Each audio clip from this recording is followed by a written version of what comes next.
you to our amazing sponsors, the fabulous people from Ascend Business Results, very cool accountants, St John's Hospital, the place to go if you're sick. And also Flow Vitality, who I'm sure you'll agree have put on a gorgeous lunch as they always do. Yeah, so thanks so much, guys, really appreciate that. So if anyone who doesn't know me, my name is Sunil and I'm the founder of Inspired magazine. As a long-time journo, I started Inspired about 2 years ago now. Just fed up with all the doomsday media, and so it was my bid to kind of inject some positivity into the world. So I profile all these really inspirational people and share their stories online.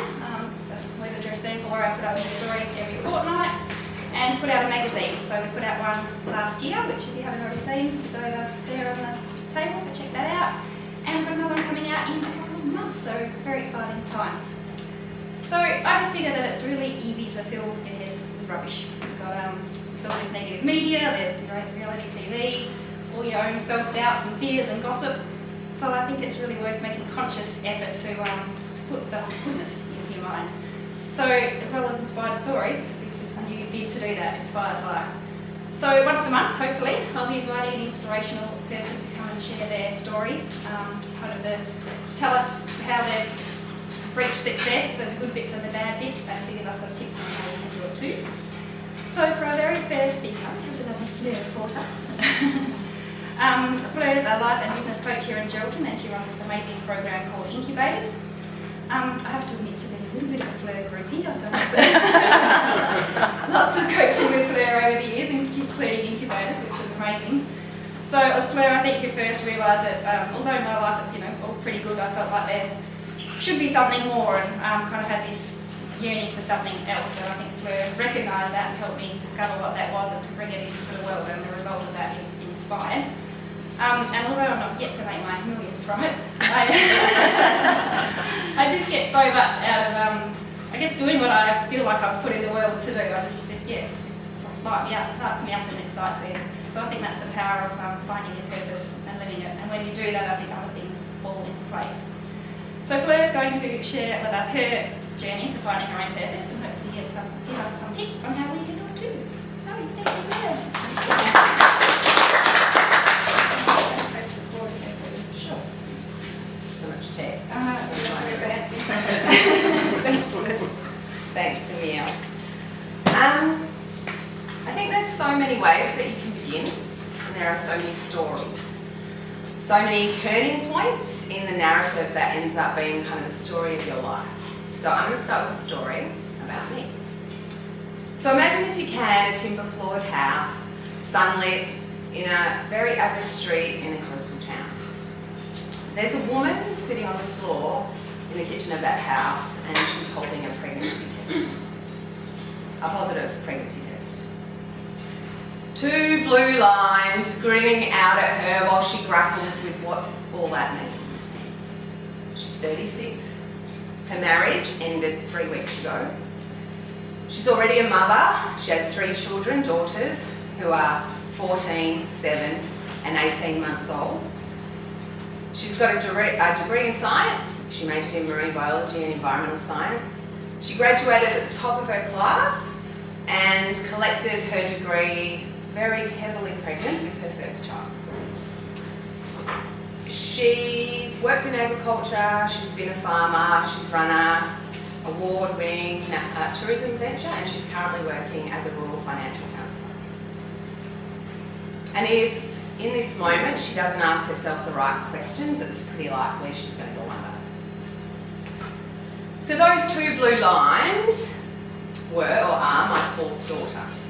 She turned 6 in a couple of weeks, and she, I guess like all of my children, I think saved me, because in that moment I couldn't actually ask myself why me, although I promise you I really, really, really wanted to. Instead, I had to ask, how can I do this? Because I've always had a dream. I've always had a dream for my life that it was going to be something more than mediocre.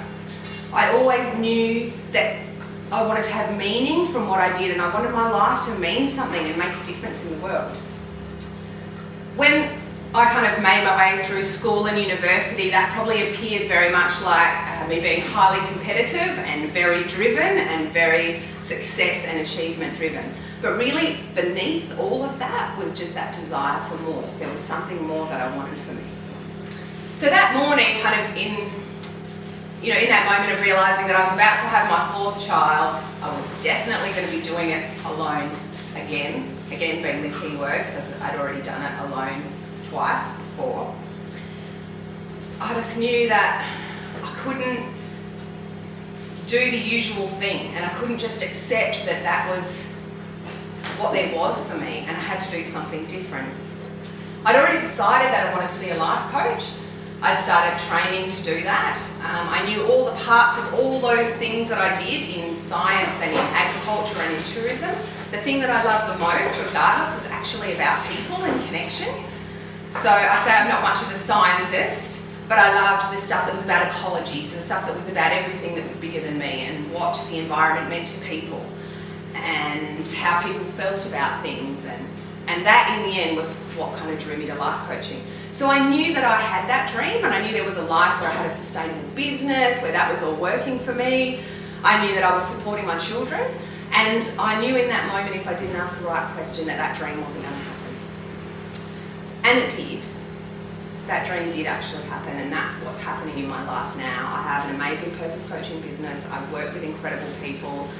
I have now 6 children, 2 of whom I didn't actually give birth to, but I seem to be collecting children as I go. An amazing relationship, and all of those things came together because I got very, very clear that I had to do something, and I couldn't just keep living this life that felt like it was out of control and not my choice.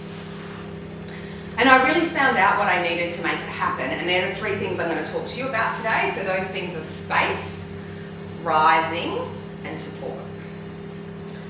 But your path to purpose, whatever it is for you, is likely to be a pretty convoluted one, similar to me. I don't know, well, there potentially are people who come into the world and are very certain of what they're doing and just get on with doing it. But my experience, and most of the people that I work with, are actually sometimes lost. Even though they have an inkling that that exists in them, they just don't know how to get there. My story involved many different jobs, many different trainings and careers, lots of children, lots of relationship turmoil, and many times I'm thinking, oh, I've got it, I found it, and then realising I was actually still totally lost. And I think the messages, like the message that gets delivered to you, no matter how it's delivered, are often much clearer when you're in some kind of turmoil or shock and pain, and you're like, oh, 2 blue lines, what am I going to do with that? And all of a sudden it makes you readdress, I guess, and look at where you're at. And I don't believe that I'm different or better than or more able to cope than anyone else. Like, the story of my life is, a long and varied tale about lots of crappy relationships and many children and much time of being on my own and feeling really unsupported. But I don't believe that I'm here because I was more able to cope with that than anybody else, or I have anything different. I actually believe that I'm here doing what I do because I think we're all the same. Like, I actually believe that every person has a gift, or a message, or magic, or genius of some kind to bring to the world. It doesn't matter how you want to frame it up. Magic, as a scientist, was not a word I was very comfortable with. I'm way more comfortable with it now, and I talk about it all the time. But whatever the word is that fits for you, I believe that by the fact that you're all sitting here and you've come to a talk about purpose, some part of you knows that there's a purpose and meaning for you in your life. And I believe we all have a gift. And my job, if someone is sitting in front of me, and that's okay, I'm not going to do it to you guys now, but it's sitting in front of me in my couch in my studio or in the context of the way that I work, my job is to help them find that and bring it out to the world. And it's a bit like, I feel sometimes like, when I started doing it, I feel a little bit like that little kid in that movie, The Sixth Sense, and it's not, I don't see dead people. But it's like when I look at people, I see something in them that they can't always see. And it doesn't matter what it's hidden behind, or what crap has happened to them, or what story they're telling themselves about what they're capable of. Like, I can see that. And that's my job, to help them get in touch with that and bring it out to the world. And to be honest, I guess that means sometimes I can see dead people, because when people aren't doing that, like, if they know that it's there and they're not doing that, then life doesn't feel fully real and they don't feel fully alive. And I see that a lot with the people that I work with. So a life on purpose is really different to one that feels like it's sort of an accident and it's all happening to you. Of my 4 daughters, only one of them was planned. So I just kept having these experiences and thinking, oh, this is what we're doing now, is it? Okay, that's cool. I thought we were doing something else. Okay, is that being annoying? Yeah. But, you know, as I went through all of those things, I realised that didn't actually make me more amazing or more brave to get through all that stuff. Really, it just meant that a lot of the time I was actually totally out of control. And a life on purpose to me makes sense, and not in the like sensible and traditional way, but in the way that it feels like how life is meant to feel for you. And I do primarily a lot of my work with women, but I also have had a few guys come through my program, and also I speak to men about what a purposeful life feels like. And the men I've spoken to, they use words like invincible and powerful and on task and focused. So when they're in that place, there's nothing else.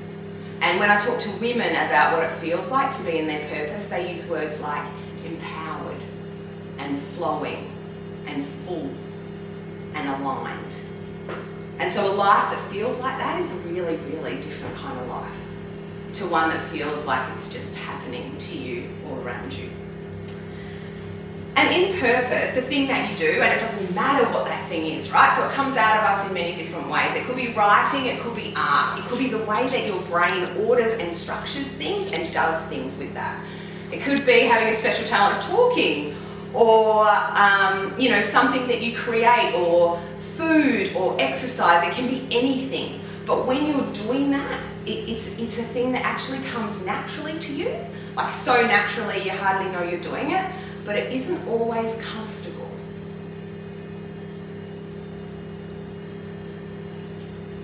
And it's easy, but it's actually intense. Intense. When you say, oh, that's got some S's in it. You know what I mean? Yeah. It requires you to like keep showing up and leveling up and bringing yourself out. And you've got to say no to the wrong things. Like you have to start learning to say no to the things that are not that. And it requires you to actually acknowledge that you're not normal and that you want more for yourself and for your people, whoever they are, your family, your clients, the people you choose to surround yourself with. So this is what we're going to do. I'm just going to tell you 3 things that you can do to get closer to your purpose and bring it into your everyday. These 3 things are not like easy things. They are going to cause a ruckus. Like they're going to shake shit up. And this is good. This is what we want. So I've had so many people say to me, fuck you, Fleur, I don't want to do that. And I'm like, well, I'm sorry, that's what you have to do. And then they go and do it. And later, usually they say thank you.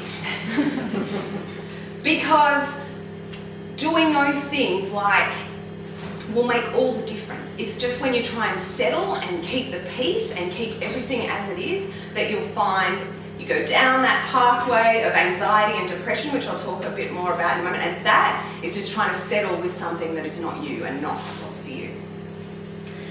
Because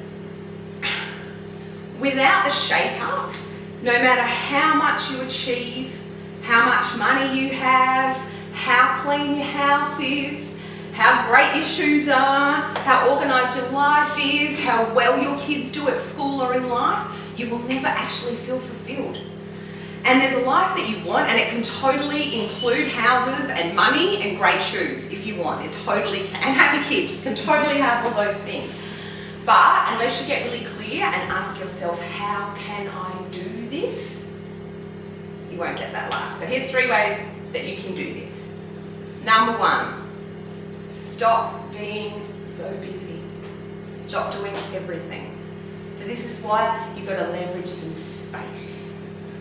Like, I've got no doubt that you're capable.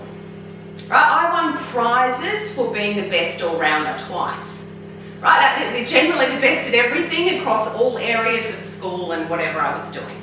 You know, when you're good at everything and you can kind of do everything, then it feels a bit weird not to do it.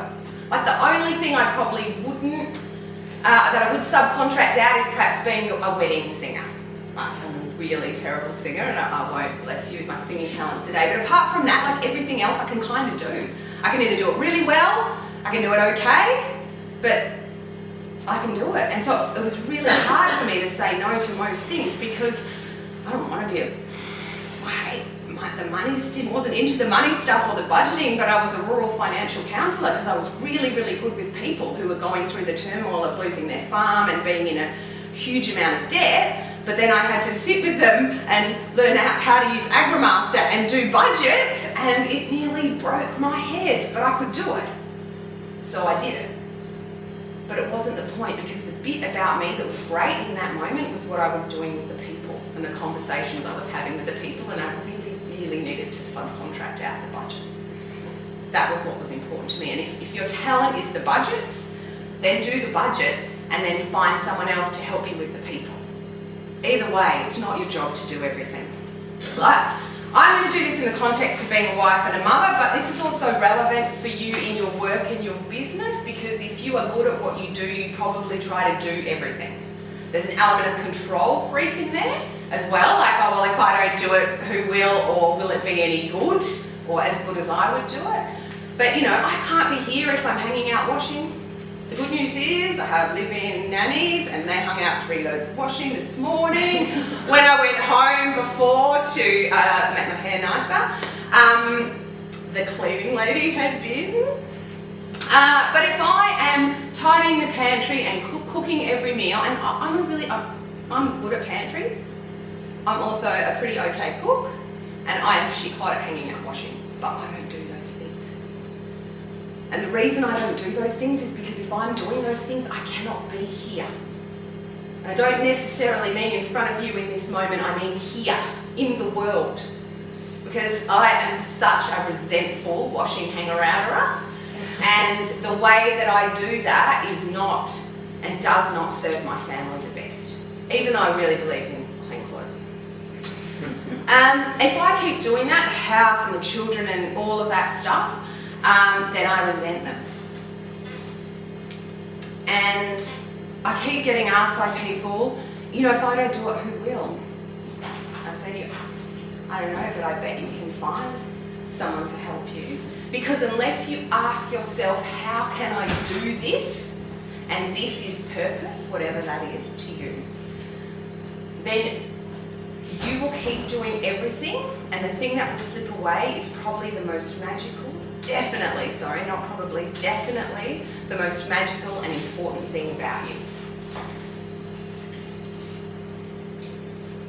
The starting point to purpose is to actually make space for it in your life. When there's no space, like, you can't hear it.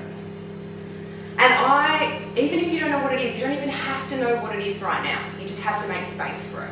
I believe that you always have an inkling anyway. Like, it's always kind of woven in with all the stuff you've done, or the things that have lit you up along the way, or the moments where you felt like, oh, I'm on the track, before you realise you're off the track. But you need space to hear it, because it's calling, and it has always been calling.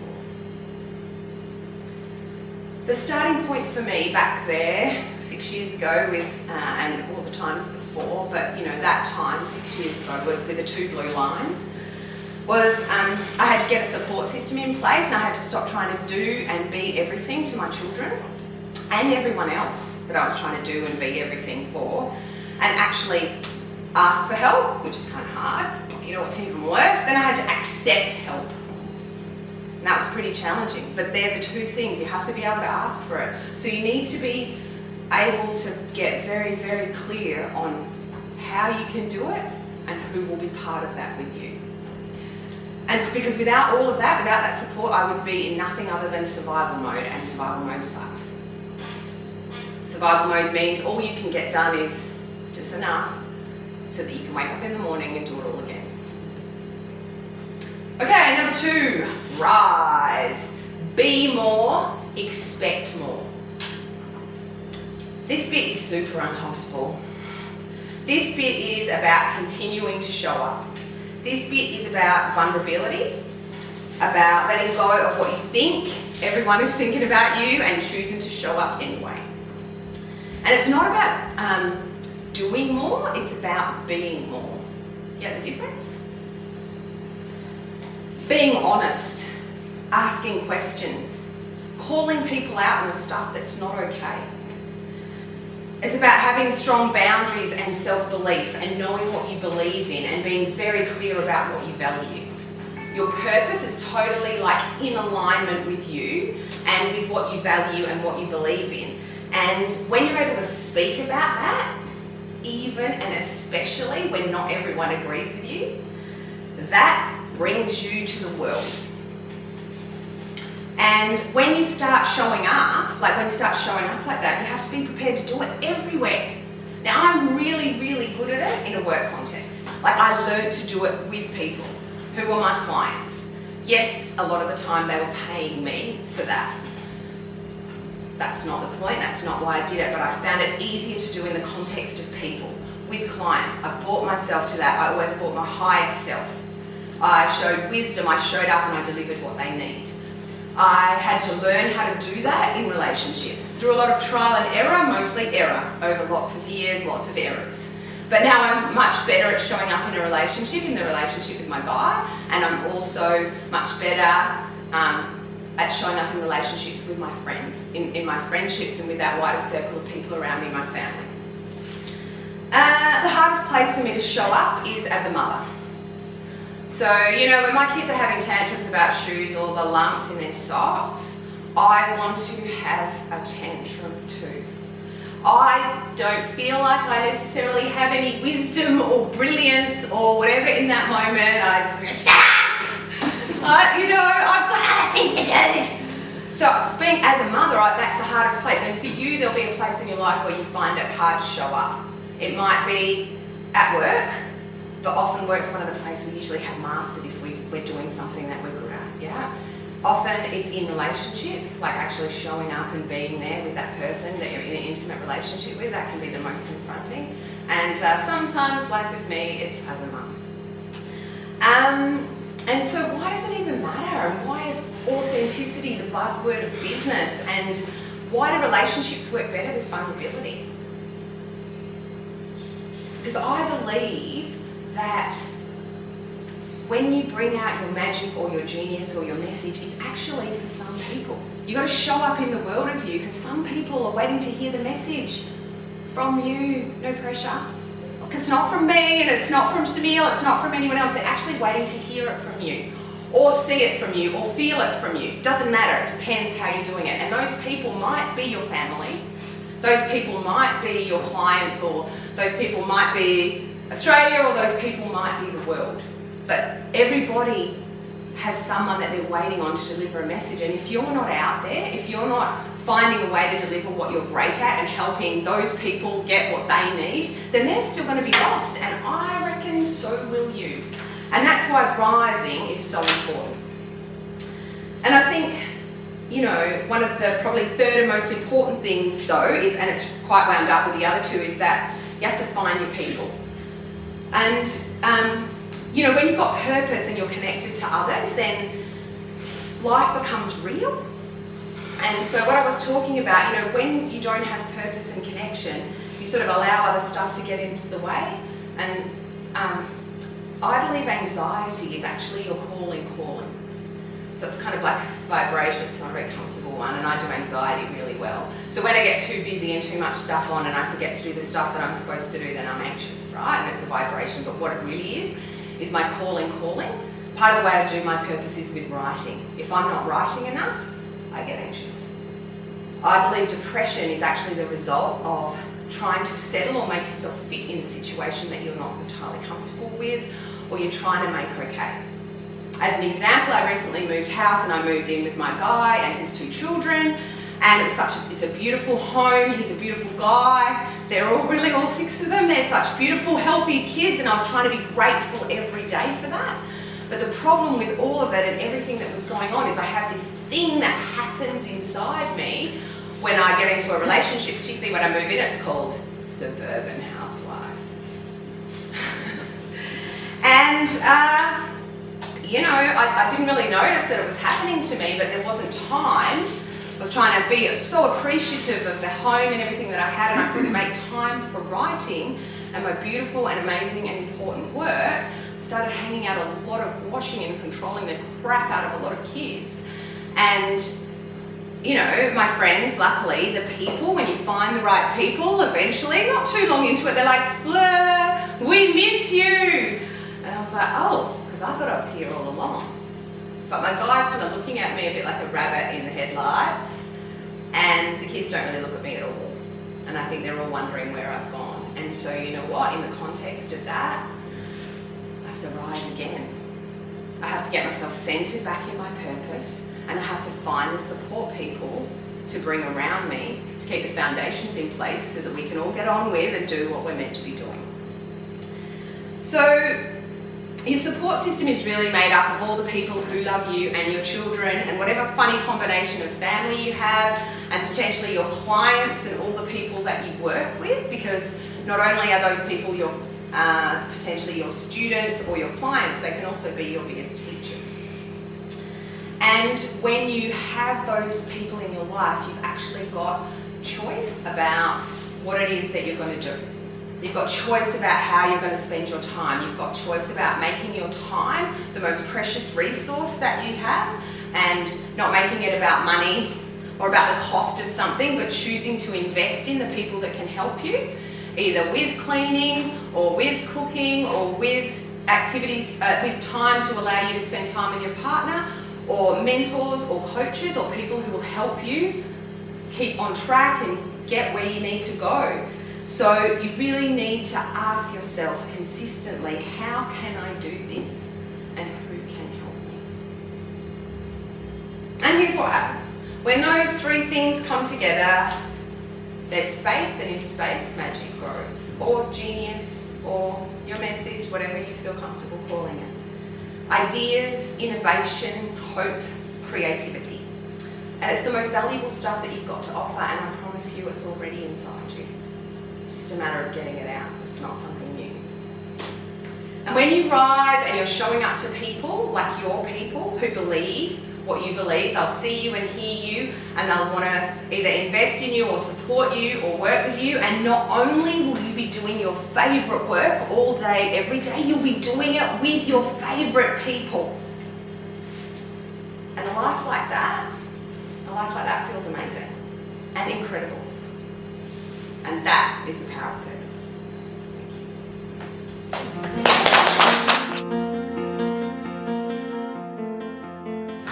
Thank you so much, Fleur, for sharing that with us. I'll just get you to stay there if you don't mind. So I'd like to open it up for some questions to Fleur. I'm going to hold and start if you don't mind. I just have a couple of questions I'm going to ask of all of inspired live storytellers. So first of all, if you had to take all of that advice, which is a lot, pick one piece that you would say to someone as the key to living an inspired life. What would you say to them? It's definitely the rising part of it. Getting comfortable with the uncomfortable in yourself. So whatever that is for you, kind of leaning into that. I work with someone, and she's a really amazing, she's quite a genius, and one of her things she'll do when she's trying to, she'll go researching. Yeah, and researching is a great thing. She's researching amazing stuff, but it's the safest thing she can do. Yeah, she's got to get more uncomfortable with the communicating that, all the stuff that she's learning and connecting with people and being open to people, because that's actually what she really wants. Does that make sense? So it's the rising, it's getting comfortable with the uncomfortable, whatever that is for you. It kind of leads me to my next question. So if you think you're on this journey towards finding your purpose, you're obviously going to run into troubles along the way. Well, I imagine that you do. Yep. Do you have any tips or tools or techniques or things that you do when you're either having self-doubt or something gets in the way, or how do you deal with those challenges and keep going? Don't try and sort it out yourself. Don't try and sort it out yourself. I think sometimes we're so worried that, if we actually admit that we're not coping with something, or that something's not working, or that something's challenging us, that people might judge us on that, when that's really our own self-judgment. I've found the more vulnerable I've become and the more I've opened up to people about the reality of my life. To be a good life coach, you don't have to have a perfect life. In fact, The more challenges you've had in your life, that sometimes makes you better. And regardless of what it is that you're doing, it doesn't mean you have to have that part of yourself or your life perfect. You just have to actually be real with people and be totally focused on them, I guess. But don't try and sort it out yourself. There are so many people